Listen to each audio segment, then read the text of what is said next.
As I said earlier, in the previous lesson we've looked at how to play over a static minor chord. Now, when the chord changes to the 4 chord, we want to be able to address notes to make that change happen. So let me just play some lines for you.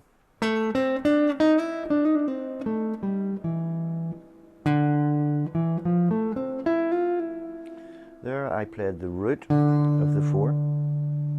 I run up to the minor third here, and from this point I played a major 7 arpeggio, F major 7.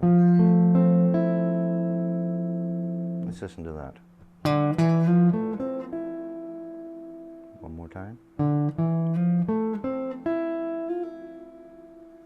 I could stretch. Bring them down. So that outlined the change quite nicely. We could just simply land on the root, play a minor 7 arpeggio.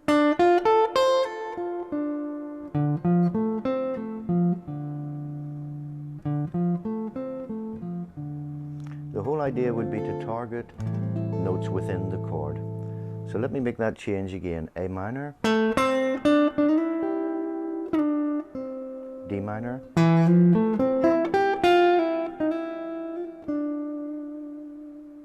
okay, hopefully you can hear that.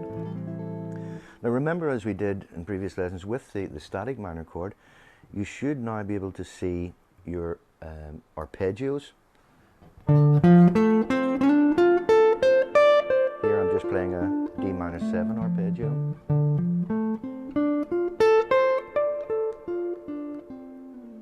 Anywhere on the fretboard.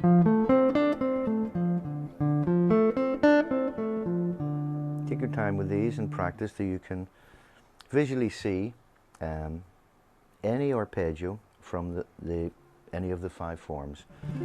So let's say we chose the C form. Be able to spot the root, minor 3rd, 5th, flat 7th, root. This is how we build. I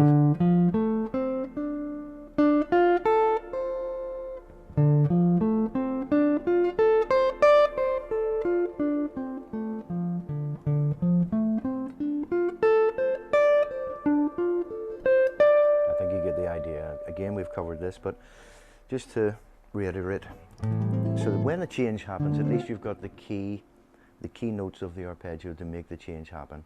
After which then you can decide which techniques you use to arrive on the notes. Do you slide in or bend to them? And you can make it interesting like that. And also the rhythm's important as well. So let's have a closer look at the 2-5-1. The minor 7 flat 5, we can use, scale choice wise, we can use the Locrian mode. Now, basically all that is that the minor 7 flat 5, B, is the 7th chord in our C major scale. Okay, let's just get our bearings on that. Minor 7 flat 5 is the 7th chord in the major harmony. So we can simply play a C major scale starting on the 7th note. And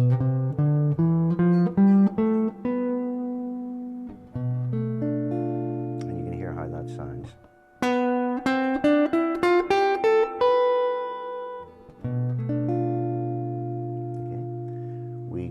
And again, we can run that scale on all 5 forms. We could also play an arpeggio, so B minor 7 flat 5. If we're familiar with a minor 7 arpeggio, it's not a big jump to actually change it into a minor 7 flat 5. We've just to move one note. So let's have a look. Root, minor 3rd. Now not our 5, which would be here. We play the flat 5. So root, minor 3rd, flat 5, flat 7. Root. One more time. Flat 5, flat 7, root. Let's try it on the lower.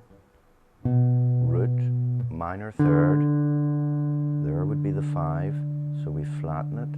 And our flat 7, and our root. Minor 3rd. Flat 5, flat 7th, root.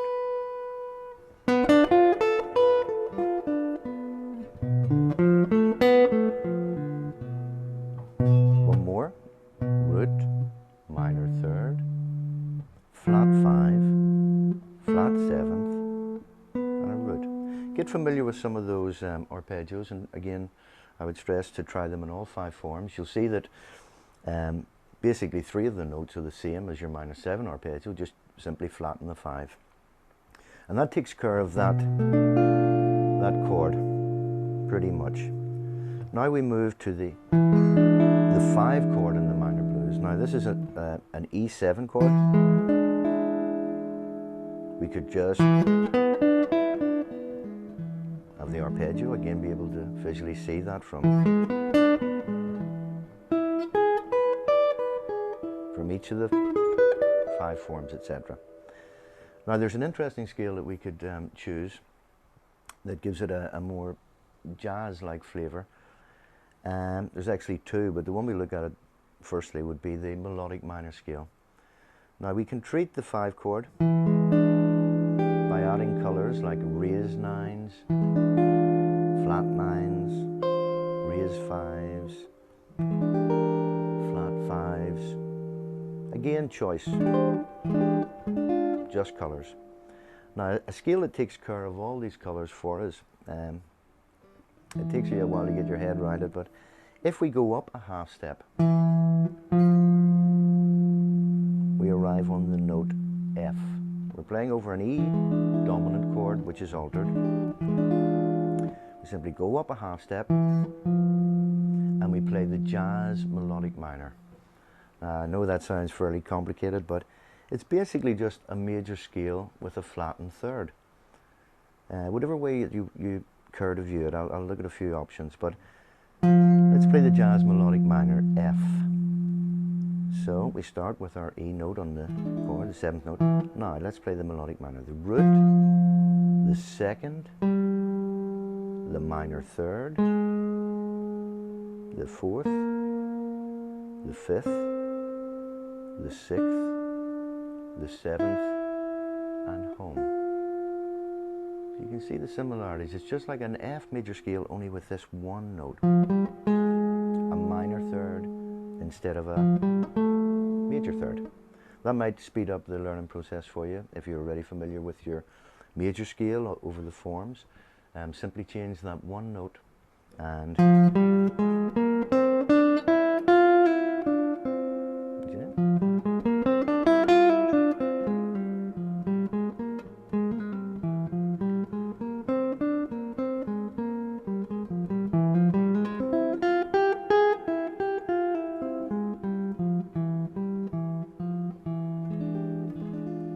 see how nicely that sits.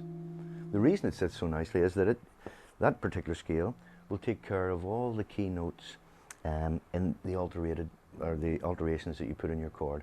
In other words, it will contain the raised 9, the flat 9, the raised 5, and the flat 5. And it also contains the major 3rd and the root. So it's a good choice.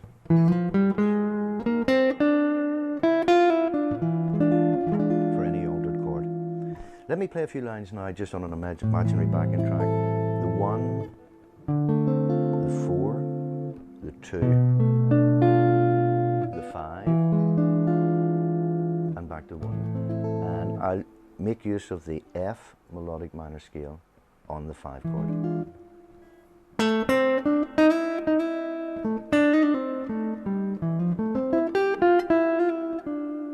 Arpeggio. Melodic minor, back home. What I'll do now is I'll give you a few lines just on the F melodic minor.